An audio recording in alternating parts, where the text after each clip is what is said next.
Well, we'll find out more about that as the night wears on. Thank you very much, Tom McConnell. Let's get things underway right now with Darren Smith and the Walking Tall. This is one of the Fords. You don't see too many of those in ATPA Jasper Engine and Transmission Pulling Series.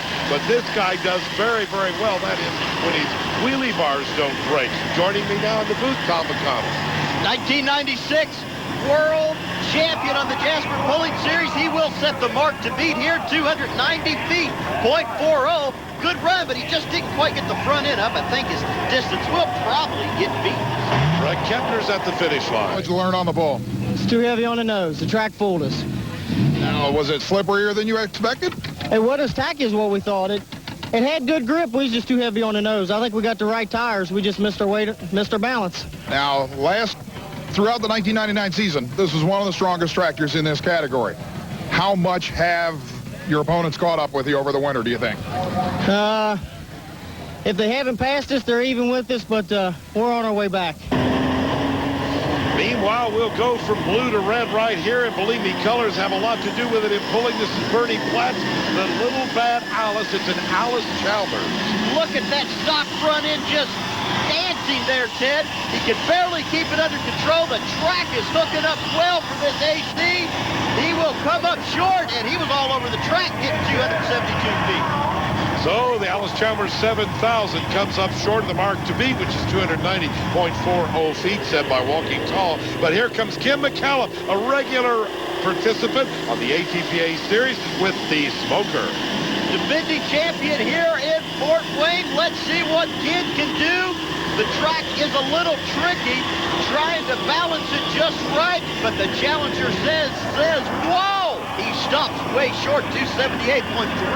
Boy, I mean, when that weight came down on that hitch, it was over for Kim McCallum.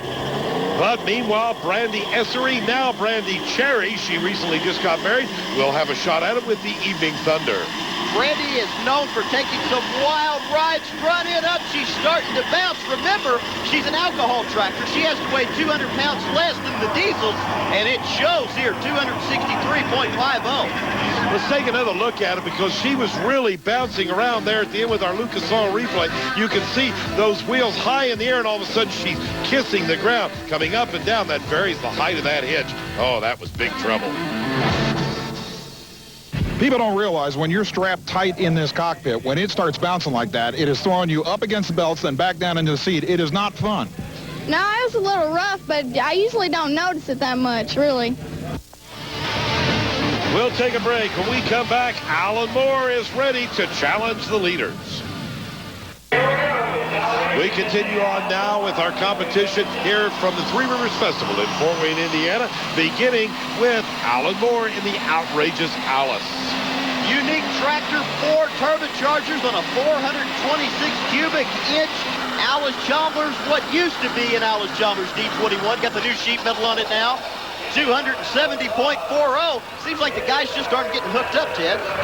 No, he'll come up just about 20 feet short. Let's check in once again with Brett Kemper. The Superstock tractor divisions in the ATPA Jasper Pulling Series reflect Americana as much as anything else. Just about everybody knows about the brand wars going on in this category between John Deere, International, Case, Ford, Alice Chalmers, and all the rest. But there are rules afoot from the ATPA officials that could change all that. They're called component rules. Now, right now, the Superstock tractors are required to use, well, as an example, Brandy Cherry's Case here has to have a Case rear end. It has to have a Case transmission. And, of course, it has to have a Case engine block. But the new component rules would permit the changing of all that. It would first and foremost allow the Superstock tractor drivers to utilize rear end and differentials out of trucks. That would allow some of the aluminum blocks and lightweight engine components to work much better on these super high wheel speed vehicles. However, it also would take away from the purity of the Superstock tractor division. It would also raise costs because once the technology begins elevating in the rear, it moves, of course, all the way to the front where the engines have to be redone.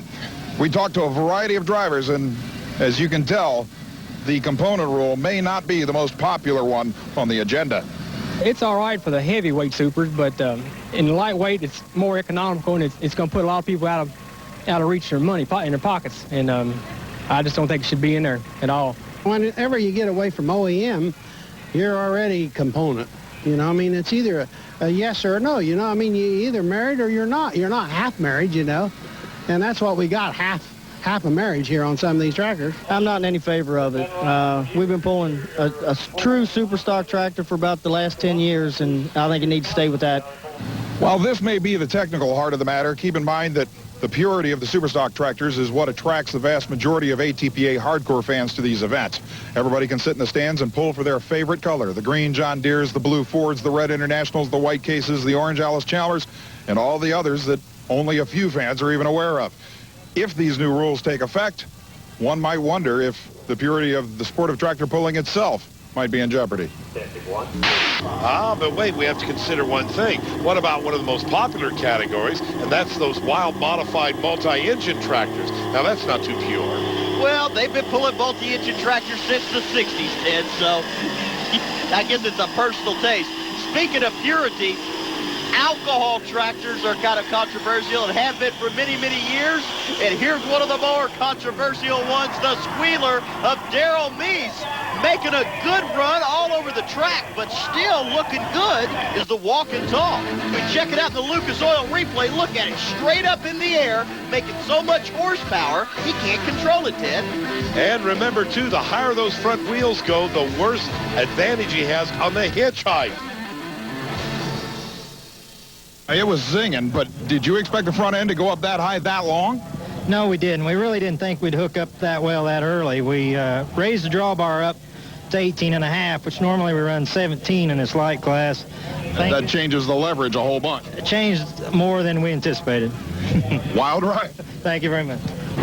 Now remember, the number to beat, 290.40 feet, set up by the walking tall. Here comes Mike Wilhite, the Blue Blazes. Is that a Ford? It's blue. Well, actually it is, Ted. It's a New Holland. New Holland and Ford Motor Company got together and basically merged in the agricultural end of the things, and that's a Ford New Holland as it's referred to. And right down there, only 5 feet behind the other Ford. Fords are 1 and 2 right now, Ted.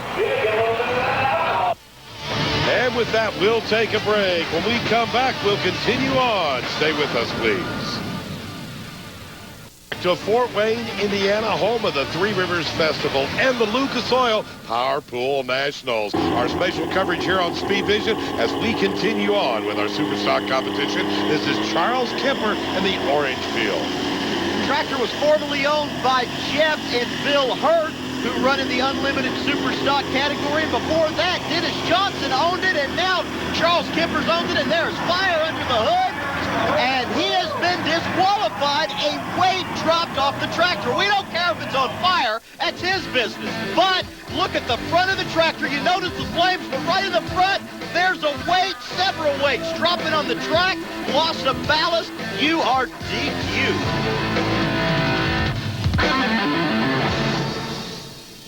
Now, running it hard is one thing. Driving it hard with your foot planted while you can see the fire coming right up by your legs is another. Well, you don't win if you stop way on down there, Brett.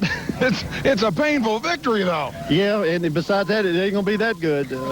Now, what exactly lit? Was it just a little bit of oil blow by or a fuel line? Yeah, I think it's probably out of my back wastegate there. It's probably just got a little leak in it. So the reason why it really didn't concern me. No big deal, just a little fire. Just a little one.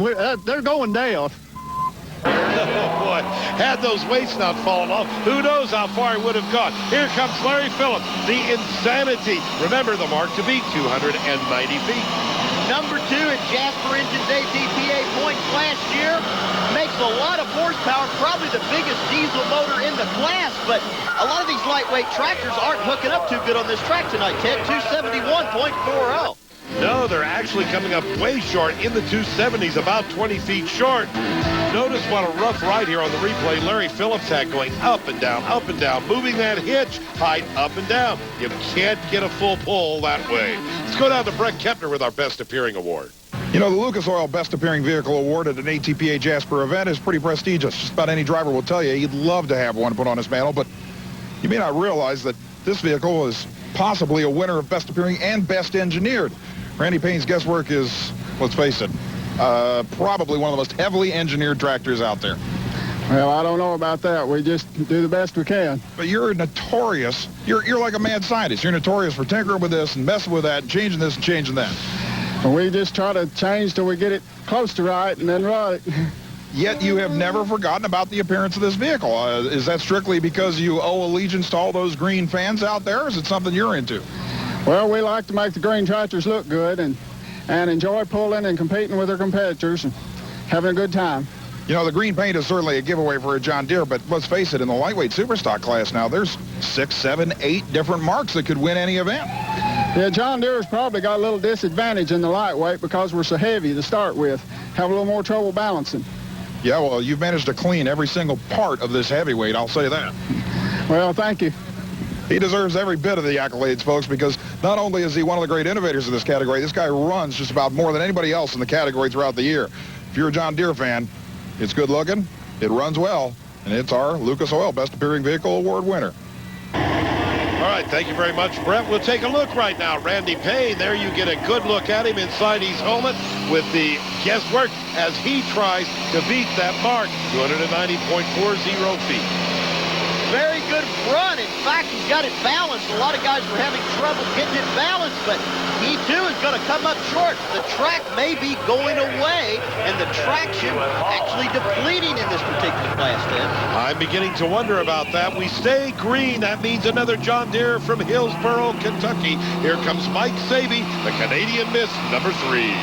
A Bluegrass Points champion many years ago. Mike Savey's been pulling for a long, long time. The Canadian Miss 3, and Ted, his steering wheel has come off. Well, he didn't expect that to happen. You're right, it's there in his hands. Everyone getting a chuckle out of that, although he does steer it with the rear brakes more than anything. Darren Smith, the leader, gets a laugh out of that one. And he's very happy because he will maintain the lead.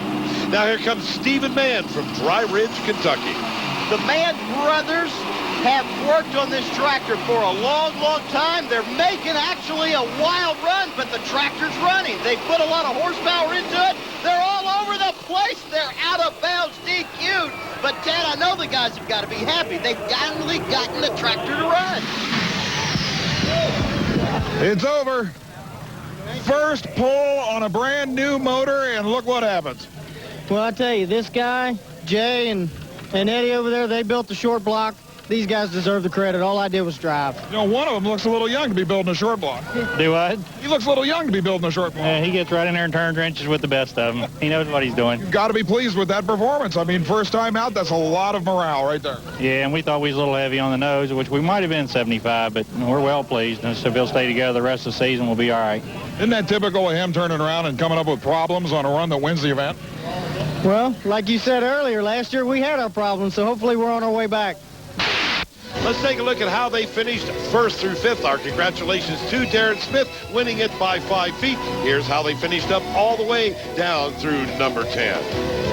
And what does that do to the points? Well, this is the first event of the year, so